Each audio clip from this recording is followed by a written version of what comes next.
So Donald Trump, I actually believe that you do read my emails.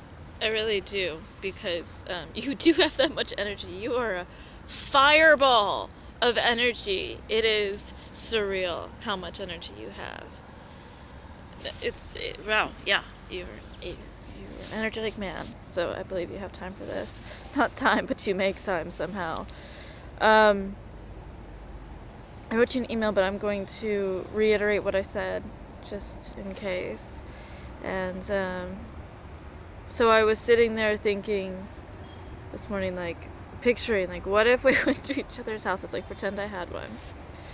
And I really was genuinely picturing this, and I was like, if I went to your house, you would just ignore me. Like, she'd be like, like, someone else would get the door, probably wouldn't even see you. If Melania was around, I would totally talk to her, because I've been observing her, and I've been kind of researching her, and looking at her body language and everything, and I'm like, dude, she's such a sweetheart. It's pretty obvious. You're a doll. You're just, yeah, you're a total sweetheart. And she is intelligent. You're a visually intelligent woman. You're very intelligent. Visually. I mean, yeah. And I don't know if people are questioning that, but I'm like, no, she really is. So, anyway, and then I was like, what if Donnie Trumpy came to my house?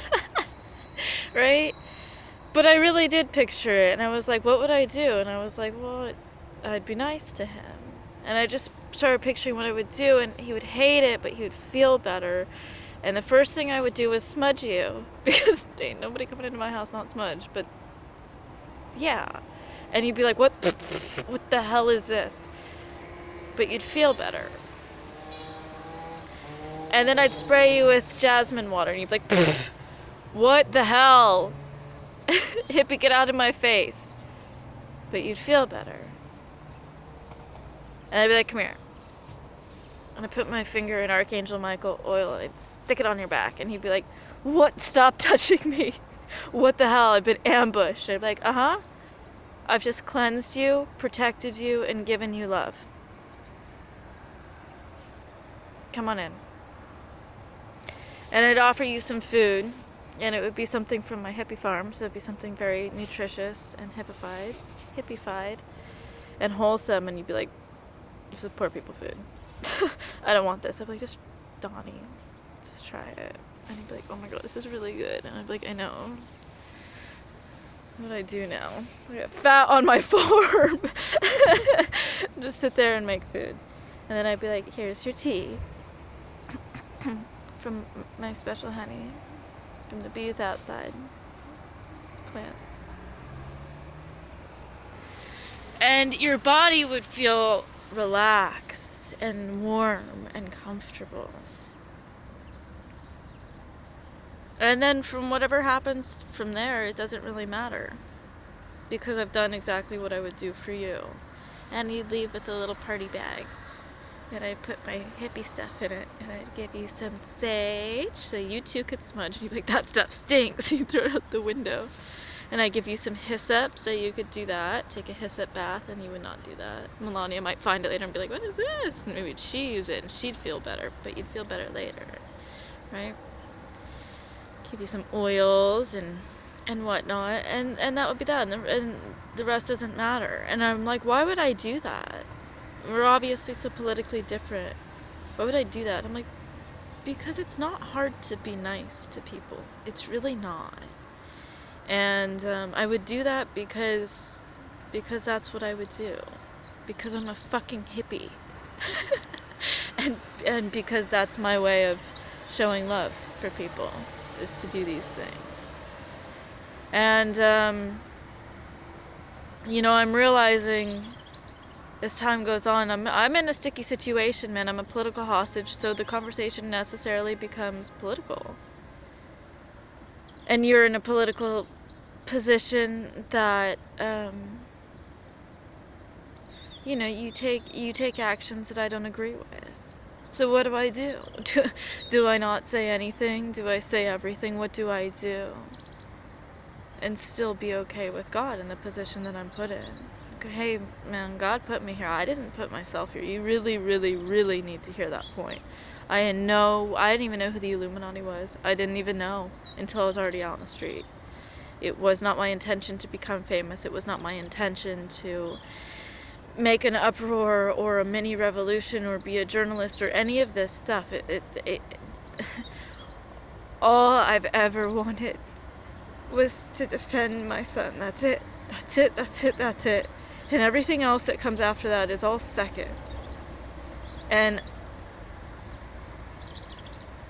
as different as we are, you do understand about protecting family. I know you do. You bison.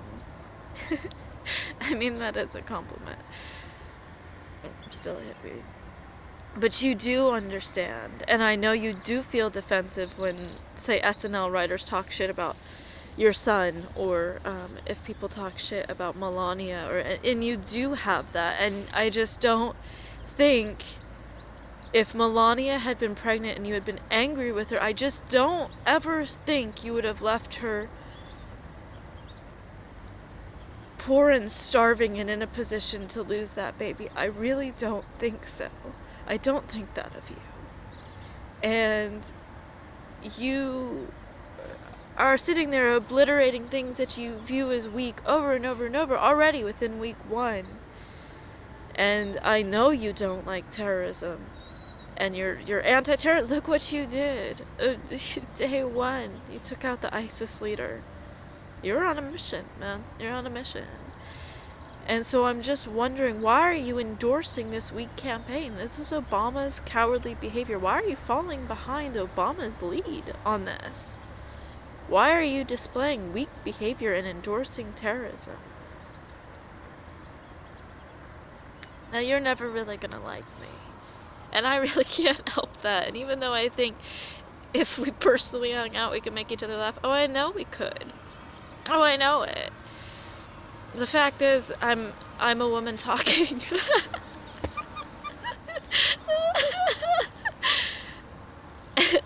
And you're never gonna like that. But I kind of think that's exactly why I think you crack me up so much. Because it is funny. That does crack me up. But all I want, you know, I'm an innocent person defending an innocent little nugget of a life that instantly became the world to me. And I never foresaw that. I wasn't aiming to be pregnant in my 20s. But I could not have foreseen the amount of insurmountable love that I felt for this tiny little life inside me. And I knew it.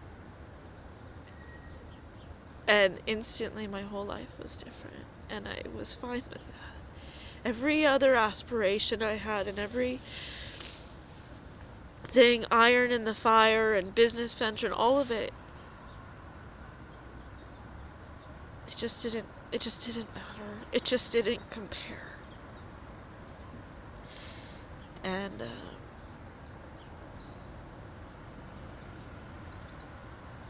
people are accusing me of abortion, and I'm like, how dare you to think I would ever rid myself of such a beautiful soul to me that was brought in between 2 consensual adults. And I can't say his intentions, but mine were nothing but love. It was my responsibility, but more than that, how could I ever part from such a strong love? There's no way. There's no way.